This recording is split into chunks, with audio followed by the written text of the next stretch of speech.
창세기 45장 4절로 5절 말씀. 창세기 45장 4절로 5절 말씀입니다. 우리 같이 합독하고 아멘으로 화답할까요? 우리 에어컨 좀 켜주시고요. 시작. 요셉이 형들에게 이르되 내게로 가까이 오소서. 그들이 가까이 가니 이르되 나는 당신들의 아후 요셉이니 당신들이 애굽의 판자라. 당신들이 나를 이곳에 팔았다고 해서 근심하지 마소서. 한탄하지 마소서. 하나님이 생명을 구원하시려고 나를 당신들보다 먼저 보내셨나이다. 아멘. 나를 당신들보다 먼저 보내셨나이다 라고 하는 제목으로 말씀을 전하도록 하죠. 잘하는 얘기죠. 13년이었어요 13년이면 짧지 않죠. 13년 동안 이유조차 알 수 없는 계속되는 시련이었어요. 그죠? 노예, 죄수로, 그죠? 가정 총무를 할 때도 있었지만 억울한 누명을 뒤집어 쓰고요. 그죠? 자기가 잘못해서 얻게 되어진 징벌이 아니었는데, 그죠? 요셉은 그러니까 성경에 나와 있는 욥 다음으로, 그죠? 이해할 수 없는 시련의 주인공이 아니었을까 생각을 한번 해보게 되어집니다. 그리고 오늘 본문 말씀에는 그 모든 13년의 우여곡절을 다 거치고 결국 애굽의 국무총리가 되었다는 얘기죠. 그죠? 관을 썼고요. 형들이 보기에도 너무 달라져서 동생인지 알아볼 수도 없을 만큼, 그죠? 멋있고 존귀한, 그죠? 정치인이 되어져 있었다는 얘기죠. 근데 오늘 말씀을 가만 묵상을 해보면은요, 요셉이 13년이라고 하는 긴 고난의 터널을 지나오면서 뭔가 하나 중요한 인생의 교훈을 깨달은 것을 발견할 수 있게 된다는 게 이제 오늘 설교를 정리하게 된 이유였습니다. 5절 말씀이 바로 엿보여주는 그의 깨달음이죠. 당신들이 나를 이곳에 팔았다고 해서 근심하지 마소서, 한탄하지 마소서. 하나님이 이제 등장을 합니다. 예, 시련의 때에는 몰랐는데 뒤돌아보니까 하나님이 생명을 구원하시려고 나를 당신들보다 먼저 보내셨던 거니까 형들이 나를 팔거나 버려서 제가 여기에 온 게 아닙니다. 하나님이 그렇게 하셨던 것입니다. 이걸 깨달았다는 이야기죠. 처음에는 하나님이 너무 야속하게 느껴졌어요. 예? 자신의 삶에서 하나님이 떠나버린 것이라고 생각했는데 실상은 하나님이 자신의 인생 전체를 이끌고 계셨다라고 하는 이 요셉의 신앙 간증 말이죠. 고난을 겪은 사람의 말은 귀 기울일 필요가 있습니다. 그죠? 정말 풍랑을 거쳐본 사람의 말은 우리 젊은이들은 귀 기울여 들을 수 있어야 되는 거죠. 그의 13년 물론 그가 바라고 원하는 대로 흘러가지는 않았었어요. 그러나 요셉이 말한 거예요. 부인할 수 없는 한 가지는 내 이 인생 여정 속에 하나님이 나를 인도해 주셨고 하나님에 의해서 내가 이 자리까지 오게 됐었던 것이다. 그게 바로 그런 표현 아니겠어요? 하나님이 나를 당신들보다 먼저 보내셨습니다.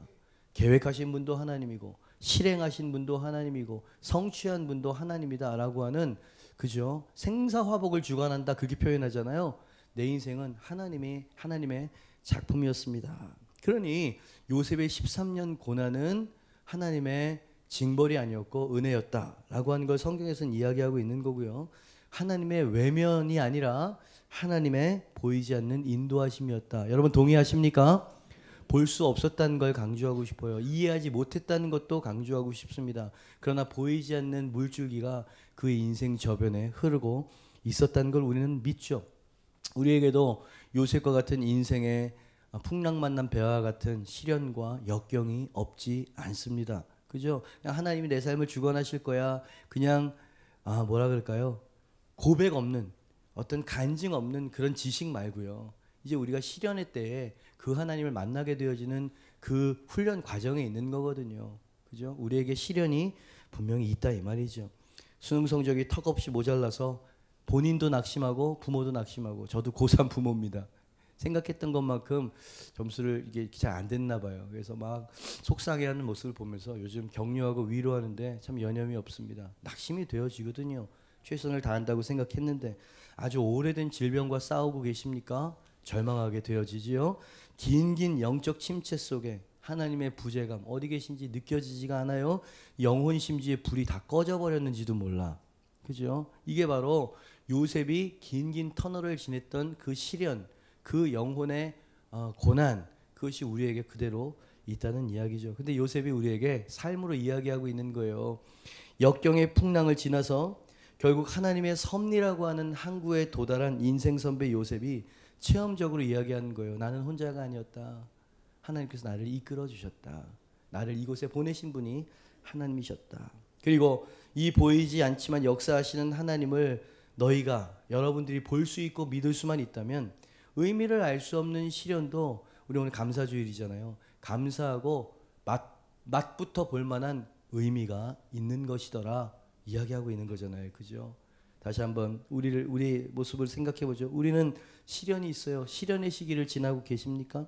인생 풍랑의 위태로이 흔들리는 삶을 살고 있습니까? 그래서 포기해버리고 주저앉아버리고 싶은 그런 계절을 지나고 계십니까? 요셉이 우리에게 선포합니다. 절망하지 마세요. 하나님이 여전히 일하고 계십니다.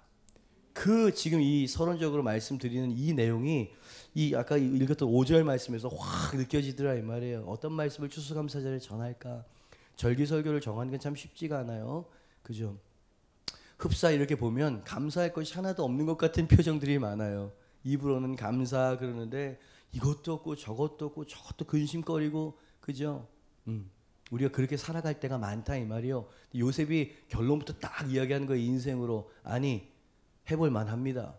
그리고 하나님께서 주관하실 것입니다 라고 이야기를, 그걸 깨달았다는 이야기죠. 자, 그렇다면 짧게 시간이 많이 갔으니까, 도저히 견딜 수 없는 시련 속에서 요셉을 지탱시켜 주었고 결국 자신을 향한 하나님의 뜻을 이루도록 만들어 주었던 그의 복된 깨달음은 구체적으로 어떤 것일까요? 제가 간간히 말씀을 드렸는데 요약해서 여러분들도 요셉의 그 하나님을 오늘 만날 수 있길 축복합니다. 그가 깨달았었던 하나님에 대한 지식 1번입니다. 같이 한번 읽어볼까요? 시작. 어느 때라도, 당연하죠. 그러나 우리가 망각할 때가 많아요. 우리가 하나님의 원망을 쏟아놓는 걸 보니까 하나님 어디 계세요? 하나님이 함께 하신다는 것을 믿지 못하는 증거이기도 합니다. 요셉의 13년은 분명 힘들고 외롭고 억울한 13년 고난의 시간이었습니다. 부잣집 아들이었기 때문에 그 상실감과 그 고난이 더 컸겠죠. 손에 물 한 번 묻혀보지도 않은 애가 노예가 됐어. 죄수가 됐어. 여러분, 이것은 진짜 견디기 힘들고 자살을 생각할 만한 사유가 아니냐 이 말이죠. 예, 처음에는 형들이 죽일 만큼 원망스러웠어요. 그 다음에는 하나님이 원망스러워지기 시작합니다. 제가 뭘 잘못했죠? 하나님은 정말 저를 사랑하시는 게 맞나요? 저는 신앙을 지키려고 노력했고 하나님의 뜻을 한 번도 반한 적이 없었습니다. 그런데 이 시련과 고난을 허락하시는 이유가 무엇입니까? 고난을 없애달라고 구하지는 않겠습니다. 이유라도 좀 알았으면 좋겠습니다. 이런 마음이 우리에게 있단 말이에요. 그런 생각이 요셉에게 안 들었겠습니까? 요셉 마음 안에서 흘러나오는 항변이었고요. 우리 입술 가운데도 자주 흘러나오는 항변이기도 합니다. 여러분, 이 항변 말이에요. 하나님 어디서 뭘 하고 계셨어요? 이 생각이 들면 시련은 이를 악물고 이겨낼 수 있어요. 근데 나는 믿음을 지키고 충성했다고 생각함에도 불구하고 하나님이 나를 버렸다는 생각이 들면 그건 우리 신앙이들이 견디기가 힘들죠. 요셉이 그렇게 하나님에 대한 회의감이 들지 않았을까요? 여러분들은 그래도 떠내려가지 않고 주일 예배, 아침 예배 이 자리에 앉아 계시니 얼마나 감사한지 몰라요. 저는 긴 목회는 아니었어요. 8년 목회를 하면서 수도 없이 많은 사람들을 보아왔습니다. 하나님에 대한 서운함과 하나님에 대한 야속함 때문에 아예 신앙 자체를 버리는 사람들도 저는 볼 수 있었습니다. 그렇게 기도했는데 입시에 떨어져. 하나님 너무하신다. 떠나죠. 그렇게 간구했는데 사랑하는 우리 남편, 아내, 우리 자식이 죽어. 하나님 뭐하고 계셨어요? 그저 등 돌리게 되어진다 이 말이죠. 하나님이 지켜주실 거라고 철석같이 믿고 새벽 제단을 그래 쌓았는데 결국 부도당하도록 하나님께서 이 상황을 막아주지 않으셨어? 그죠? 요셉이 꼭 그런 걸 당한 거 아닙니까? 내가 뭘 어쨌길래 구덩이에 빠져야만 했고 노예에서 죄수까지. 하나님, 제가 잘못한 게 있으면 받겠습니다. 근데 제가 하나님 앞에 그런 일을 한 일이 없는 것 같은데 왜 이런 일이 일어나는 것이죠? 요셉의 저주받은 것과 같은 13년. 그죠? 그런데 요셉이 이 고난의 시기를 국무총리가 돼서 이렇게 돌아보니까, 그죠? 그가 뭔가를 깨달았었던 것이에요. 아, 내가 혼자가 정말 아니었구나. 예? 그리고 요셉을 지켜주었던 그 이유도 하나님이 함께 하시고 동행하신다라고 하는, 제가 말하고 싶은 건 뭐냐면 임재 때문이었어요.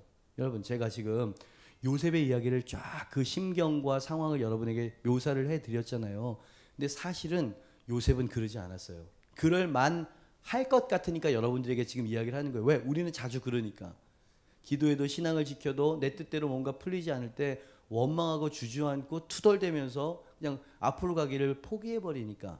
그죠? 요셉도 그랬을 거 아니요. 인간이기 때문에. 아마 처음에는 그랬을 겁니다. 근데 그가 구덩이에 빠지는 순간부터 그의 삶에는, 잘 들으세요, 하나님의 동행하심, 임재가 그를 따라다녔습니다. 상황은 하나도 바뀌지 않았어. 여전히 노예고 여전히 죄수야. 근데 우리와 달랐던 것, 요셉이 감사할 수 있고 찬양하고 믿음의 길을 포기하지 않을 수 있었던 건 뭐냐면 상황이 좋아져서가 아니라 하나님의 함께하심, 임재 때문이었다고 성경에서는 이야기하고 있어요. 이게 굉장히 놀라운 얘기입니다. 예? 창세기 39장 2절 3절, 보디발의 집 노예로 팔려갔을 때 기사죠. 여호와께서 요셉과 함께하심으로 그가 형통한 자가 되어 그의 주인 애굽 사람의 집에 있으니 그의 주인이 여호와께서 그와 함께하심을 보며 또 여호와께서 그의 범사에 형통하게 하심을 보았더라. 두 번이나 강조하고 있죠. 여호와께서 요셉과 함께, 제가 강조하고 싶은 단어는 함께 하셨다라고 하는 것이에요. 여러분, 타인이 함께 하시는 임재를 볼 정도면 본인이 그걸 느끼지 못했을까요? 그러니까 요셉은 억울하게 인간적인 의지적인 노력으로 참자, 인내하자 이렇게 한 게 아니었어요. 빌립보 감옥에 하루 종일 매맞고 착고에 매어가지고, 여러분 그냥 몇 대 맞은 정도가 아니에요. 이스라엘에서는 40대를 때리면 사람이 죽을 거라고 생각을 해서 사람을 죽일 정도로 때려서는 안 되지 않느냐. 그래서 39대를 때리면, 그것도 참 웃기지. 40대를 때리면 죽고 39대를 때리면 안 죽나? 그러니까 그것도 다 형식주의인 거예요. 하나님 앞에 우리는 인권을 보호했다 뭐 이딴 식이었던 거죠. 그러면서 막 죽어라 때리는 거죠. 근데 사도 바울과 실라가 갇혔었던 그 감옥은 로마 감옥이었어요. 거기는 그런 법이 없어. 죽어라 때린 겁니다. 40대 뭐 어떻게 때려. 그러니까 여러분 진짜 만신창이가 된 거예요. 그죠? 근데 어떻게 그 감옥 안에서 그들이 찬미의 제사, 감사의 제사를 드릴 수 있었을 거라 생각하십니까? 와, 역시 믿음이 좋았네. 그렇지 않아요. 임재가 있었던 것입니다. 하나님의 임재. 그죠? 하나님 어디 계세요? 이 부분에 대해서 내가 너와 함께하고 있다라고 하는 것만 마음속에 스미고 확신이 되어진다면 우리는 시련을 이길 수 있는 거예요. 감옥에서도 찬송할 수 있다고 지금 요셉이 지금 이야기하고 있는 거 아닙니까? 아멘입니까? 그죠? 그는 하나님의 임재 가운데 사는 사람이었다 이 말이지. 자, 감옥에 갇혔습니다. 억울하게 보디발의 아내의 유혹을 뿌리친 대가로 감옥에 들어갔죠. 거기서도 하나님이 함께 하셨어. 창세기 39장 23절 말씀입니다. 간수장이 그의 손에 맡긴 것을 무엇이든지 살펴보지 아니하였으니 이는 여호와께서 요셉과 함께 하심이라. 여호와께서 그를 범사에 형통하게 하셨더라. 아멘입니다. 그죠? 하나님의 임재로 말미암아 형통함이 옵니다. 1. 형통함이 오기 전에 하나님의 임재로 내 영혼과 마음을 지켜주십니다. 포기하거나 원망하거나 좌절하거나 자포자기하지 않을 수 있는 믿음을 주신다 이 말이야. 그죠? 마음속에 그런 믿음과 확신이 들어차게 되어지면 이상하게 하나님의 눈앞에서 성실하게 살아가는 삶의 태도가 나타납니다. 그것을 누가 보냐면 믿지 않는 넌 크리스천들이 보게 되어집니다. 그래서 결국 형통하게 되는 것이에요.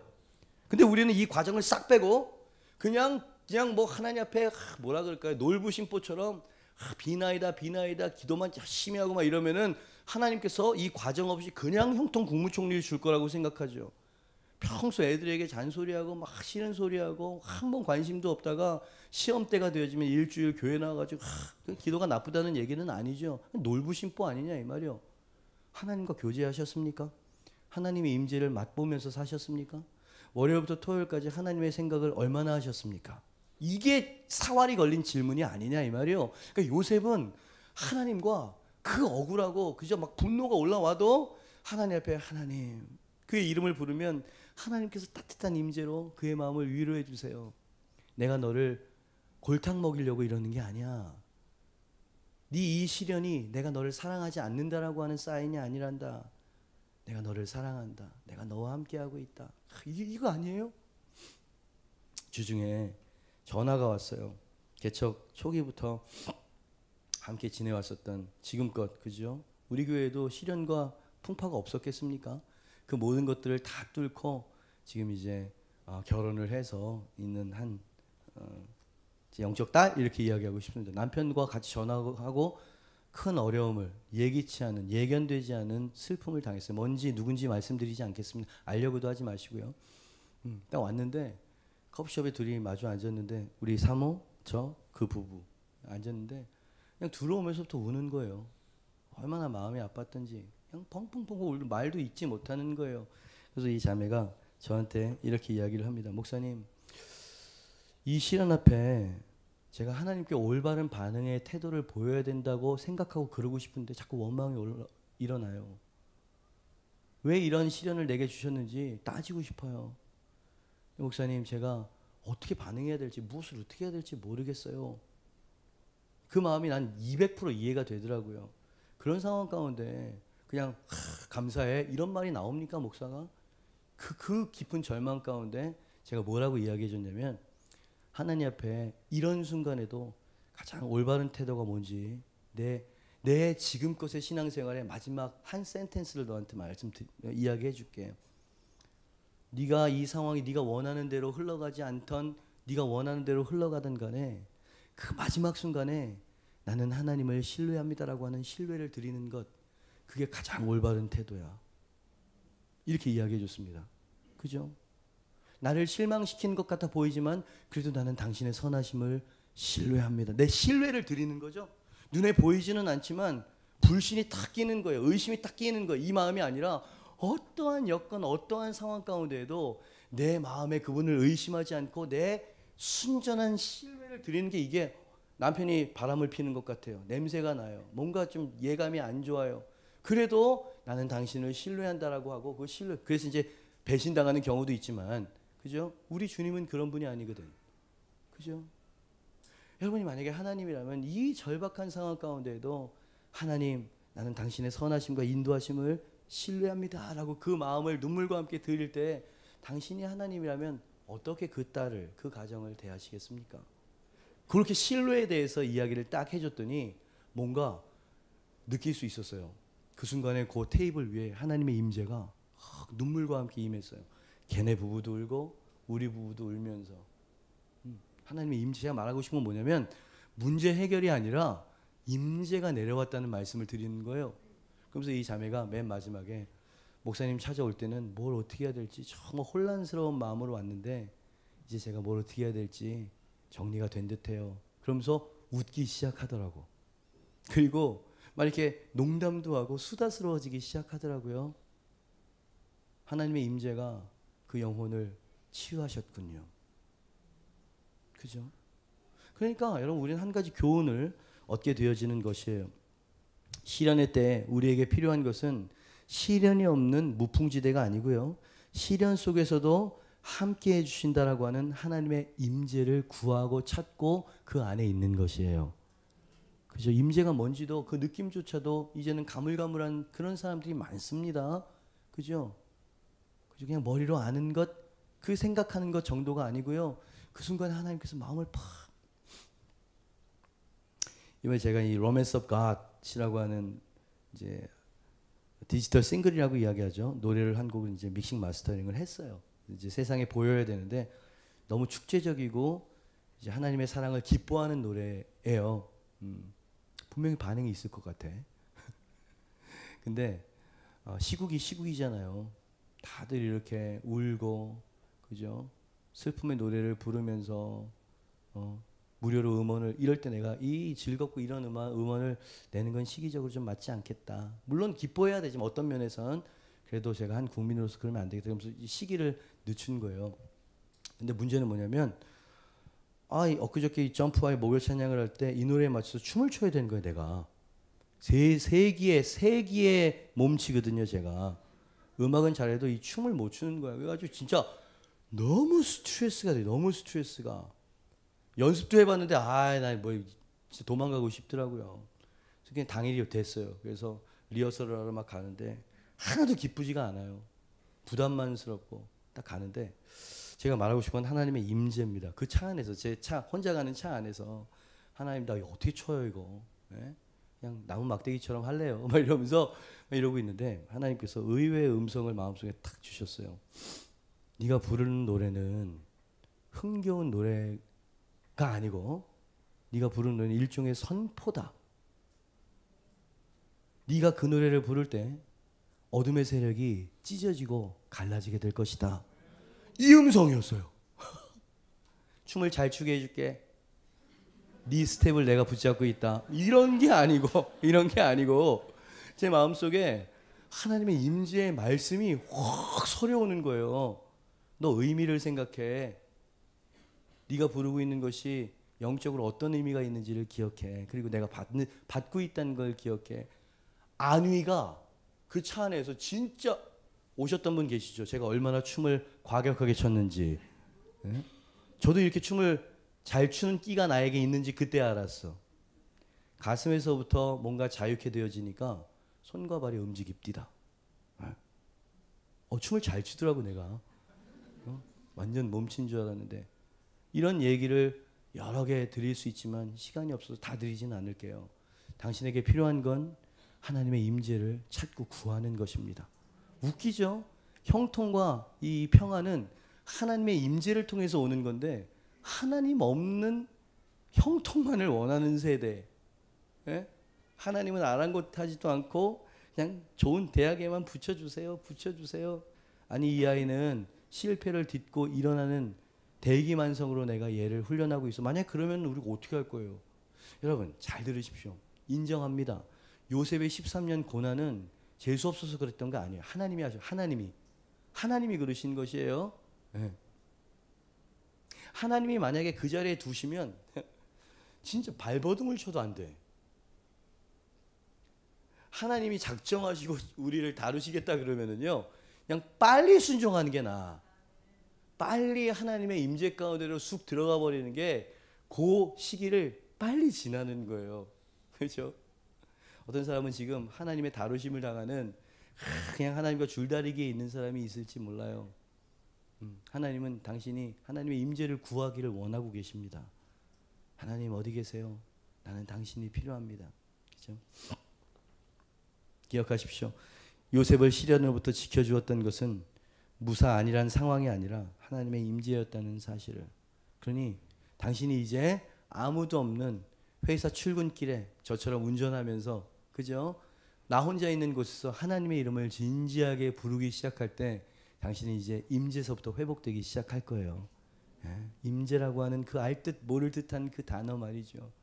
예? 임하시면, 말씀하시면 모든 것들이 끝나게 되어집니다. 두 번째, 극심한 시련 가운데 요셉을 지켜주었던 요셉의 두 번째 깨달음은 어떤 것이었을까? 두 번째, 마지막입니다. 같이 읽어볼까요? 시작. 시련에는 이거를 깨닫게 되어지면 마음이 단단해진다 이 말, 든든해진다 이 말이죠. 하나님은 두 개의 꿈을 주셨죠. 요셉에게 아직 철부지 연단받지 않은 철부지 소년에게 주셨던 꿈이었습니다. 그것이 그의 운명이었고요. 요셉을 향한 하나님의 계획이었다는 것을 우리는 알고 있어요. 그리고 그 꿈은 결국 성취가 되어지고 애굽의 국무총리가 되어졌다는 이야기죠. 자, 저를 한번 보시죠. 자, 꿈을 주셨어요. 예? 그러면 이루시면 되는 거지. 꿈과 성취 사이에 13년의 고난은 무슨 의미가 있었냐 이 말이지. 이게 저는 묻고 싶어지더라고요. 성경은 지금 그것을 우리에게 이야기하고 있는 거 아니겠습니까? 왜 13년의 용광로, 고난의 용광로가 그 안에 존재해야만 했었던 것일까요? 대답은 오늘 요셉이 스스로가 이야기하고 있는 거예요. 예? 하나님께서 나를 먼저 보내셨다. 이곳에 보내셨다는 거예요.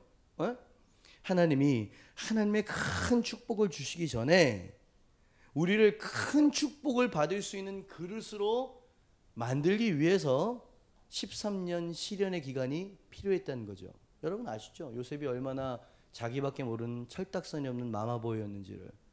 채색옷 가지고 형들 질투를 자아내게 하고요. 그죠? 눈치라고는 하나도 없고 자기밖에 모르는 그런 아이였잖아요. 그죠? 하나님께서 내가 너에게 계획이 있어. 꿈이 있다. 근데 그것은 이 시대를 살릴 수 있는 지도자가 되는 것인데, 그것을 5절 말씀에 하나님이 생명을 구원하시려고 나를 당신들보다 먼저 보내셨나이다, 이렇게 이야기했죠. 그냥 하나님이 나를 형통하게 만드는 것이 아니고 생명을 구원하게 하고 섬기게 하기 위해서 지도자로 부르셨다는 얘기죠. 우리는 엉뚱한 지도자들 때문에 온 국민이 상처를 받고 패닉 상태에 있잖아요. 지도자는 관대해야 하고요. 지도자는 품위와 인격을 갖추고 있어야 하고요. 자신의 권세와 권력을 가난한 타인들을 위해서 쓸 줄 아는 이타적인 사람이 돼야 되는 거 아닙니까? 그런 지도자가 돼야 될 요셉, 그게 하나님의 계획이었고 꿈이었는데, 요셉은 철딱선이 없는 이기주의자였다 이 말이지. 자기 것밖에 몰라. 요셉을 욕하지 마세요. 우리가 기도하는 기도 제목을 보니까 전부 나와 우리 가정에 국한돼 있잖아요. 물론 나라를 위해서 기도하지만 한두 번 하고 말죠. 그 나라를 위한 기도보다 나라를 위해서 흘리는 눈물 한 방울이 더 진실한 게 아닐까요? 우리는 인정해야 돼요. 우리가 요셉이라는 사실을. 그렇기 때문에 요셉이 다루어져야만 했었던 그 과정이 우리에게도 필요하다는 것을 인정해야 된다는 이야기죠. 문제는 요셉이 그 13년의 그 용광로 고난을 의미를 몰랐다는 이야기죠. 그죠? 하나님의 임재만을 쫓아서 내일 일은 난 몰라요. 하루하루 살아요. 그죠? 하나님의 임재를 쫓아서 마음이 그냥 분노로 서운함으로 또 용서 좀 치려하면 하나님 존전에 나아가서 다시 하나님의 임재로 그 마음을 누그러뜨리고 그렇게 하루하루 살았던 거예요. 어쩌면 그 꿈에 대한 기대는 그에게 사라져 버렸을지 모릅니다. 요셉에게 남은 바램이라고는 노예에서 좀 풀려났으면 좋겠다. 감옥에서 좀 풀려났으면 좋겠다.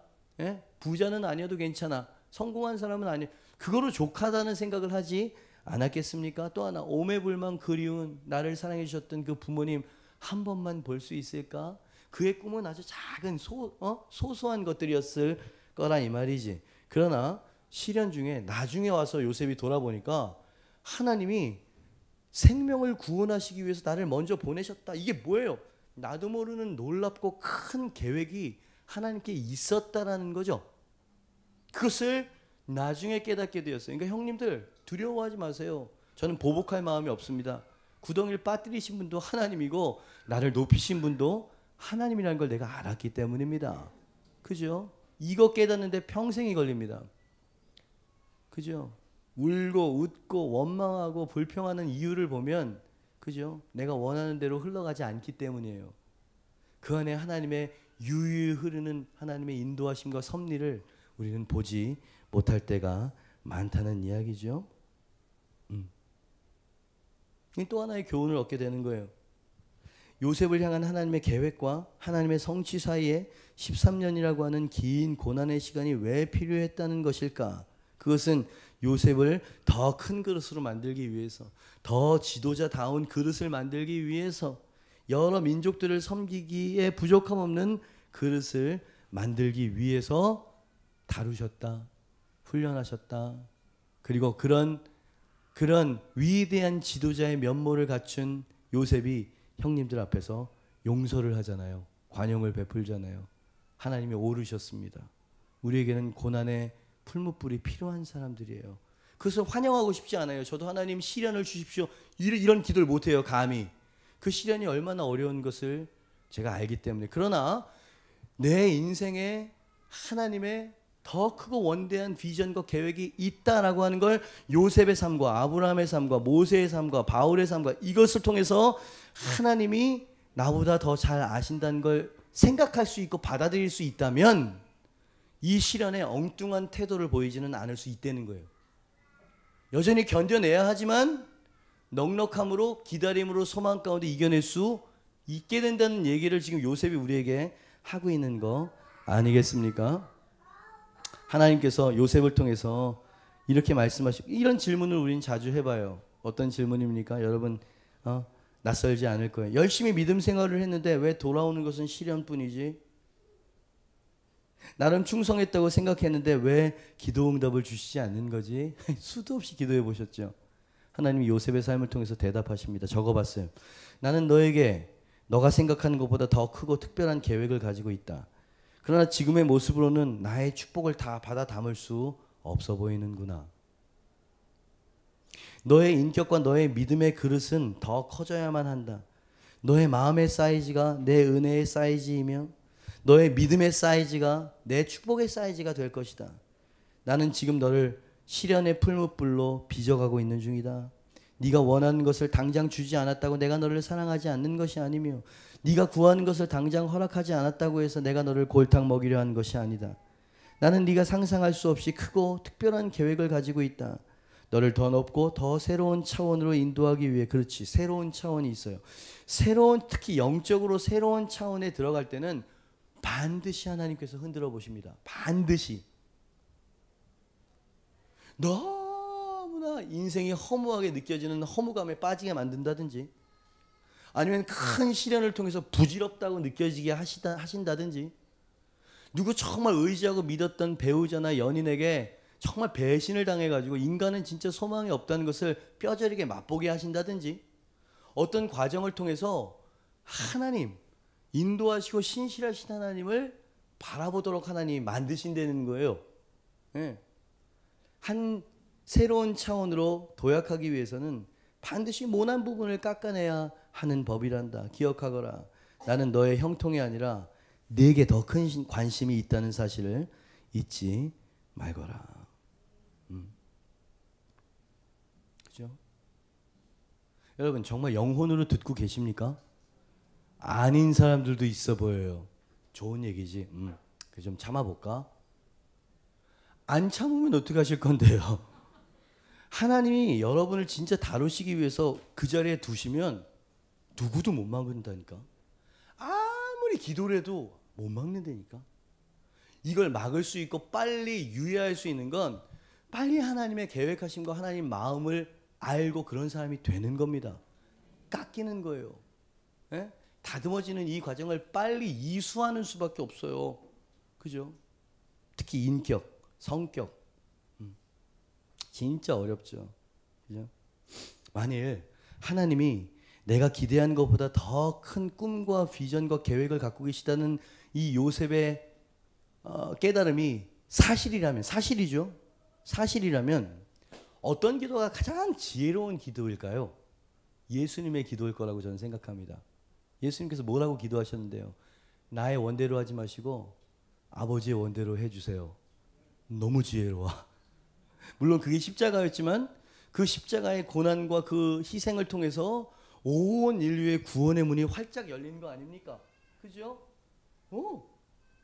나의 원대로 마시고 아버지의 뜻대로 원대로 해주세요. 우린 거꾸로 하죠. 아버지의 원대로 마시고 나의 원대로 해주세요. 저도 우리 딸내미가 서울대학에 갔으면 좋겠습니다.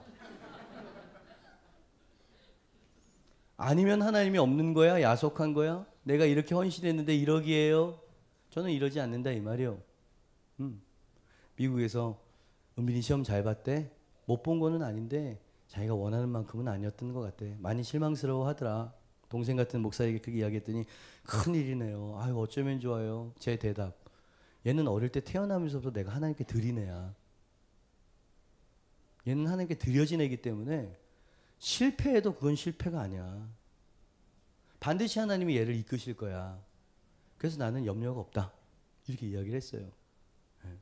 물론 우리 딸내미 본인은 또 그냥 죽을 똥 살똥 하겠죠. 그죠? 근데 지나고 나면 그냥 작은 그냥 한 순간에 해프닝에 불과한 것을 우리는 다 알고 있잖아. 그죠? 근데 얘는 이게 끝이야. 인생의 끝인 거야. 그죠? 우리도 그런단 말이야. 우리도 재정적인 압박, 가정적인 불화, 사회적인 이런 어떤 스트레스와 푸시 이런 걸 당할 때 하나님 어디 계세요? 막 할복을 하면서 막 난리를 부리고 막 이러는데 돌아보면 그게 은혜였어. 여러분 감사의 기도 제목 중에 하나가 추가돼야 될 게 하나가 있어. 그거 뭐냐면 내가 원하는 대로 다 응답하지 않은 것을 감사하세요. 그 어릴 때 말도 안 되는 걸 내가 구했던 거 만약에 아유 저 왼수 같은 놈 저 죽여주세요 저거 자식 놈의 새끼 막 이러면서 죽이면 어떻게 하려고? 예? 여러분 제 인생을 봐도요 정말 저는 진짜 간장종지 같은 것을 바라고 구했는데 하나님은 더 큰 것을 갖고 계시더라고요. 그죠? 하나님을 신뢰하는 것. 하나님께 마지막에 그 신뢰, 그게 우리의 불향이잖아요. 하나님을 신뢰해요. 그러니까 이 과부가 한 번 자기네들이 떡을 만들어 먹을 기름과 떡 요만큼 밀가루 있는 것 가지고 하나님께 드리면서, 저는 지금 헌금에 대해서 이야기하는 게 아니에요. 드리면서 하나님, 저는 하나님을 신뢰합니다. 어떠한 상황에도 하나님은 우리를 지키실 것을 믿습니다. 그러면서 추수감사절이잖아요. 감사할 것이 있어서 감사하는 건 누가 못해? 누가 못해? 딸내미가 서울대학 수석으로 입학을 했는데 누가 감사 헌금을 안 하겠어요? 자기가 원하는데 떨어져도 주님께서 우리를 향한 큰 계획을 갖고 계시다고 하는 그 약속 때문에 우리는 감사할 수 있는 거 아니냐 이 말이죠. 빌 존슨이라고 하는 유명한 목사님이, 영어로 기억하면 좋은데 거기까지 타이핑을 못했어요.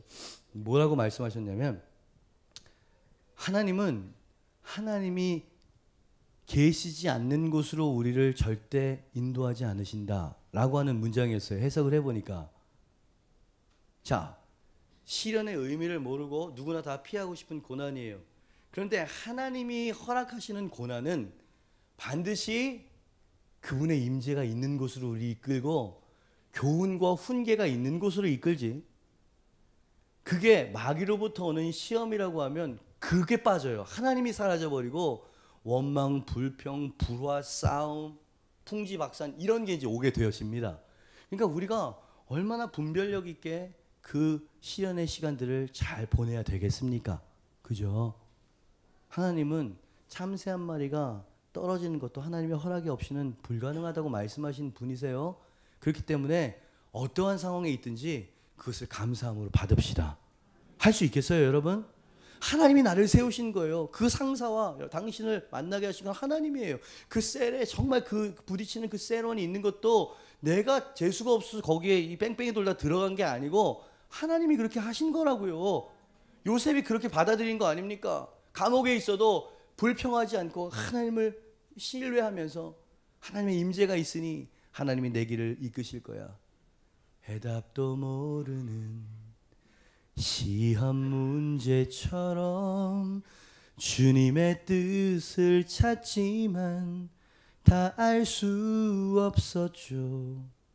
시련의 세월이 내게 준 한 가지, 다 이해하지 못해도 주 신뢰하는 거. 누가 번역했어? 제가 있습니다. 가장 큰 믿음이 뭔지 아세요? 다시, 가장 큰 믿음은 산을 바다에 빠뜨리는 믿음이 아니고, 가장 큰 믿음은 이해할 수 없을 때라도 주님을 신뢰하는 게 가장 큰 믿음입니다. 요셉이 그랬죠. 멋있지 않아요, 이 문장? 네? 이해하지 못해도 주님께 신뢰를 드리는 것. 어떻게 하나님이 가만히 계실 수 있어요, 이런 사람에게? 그때 바로 너는 국무총리야. 그때 바로 하나님께서 다니엘을 등극시키시죠. 그러니까 하나님도 우리를 지금 대보시고 계시다는 얘기입니다. 성숙한 사람이 되게 하기 위해서 말이죠. 베드로도 이걸 알았었던 것 같아요. 베드로전서 5장 6절 말씀입니다. 마지막입니다. 같이 읽어볼까요? 시작. 그러므로 하나님의 능하신 손 아래에서 겸손하라. 때가 되면 하나님의 때가 있다는 얘기죠. 우리가 해야 될 것은 그의 손 아래에서 겸손한 것, 그리고 나와 지금도 임마누엘로 함께 하신다는 사실, 임재를 구하는 태도, 나를 향한 하나님의 선하신 계획과 뜻이 지금도 실행되어지고 있다라고 하는 믿음, 요것들을 향유병에 담아서 예수 그리스도 하나님 앞에 쏟아부어 드리는 거지. 이내 당신은 국무총리가 될 것이고요, 생명을 구원하는 사람이 되실 것이에요. 이것이 2016년 추수감사절 예배에 여러분과 나누는 감사의 이유였습니다. 기도하죠. 건반만 나오시면 될 것 같고요.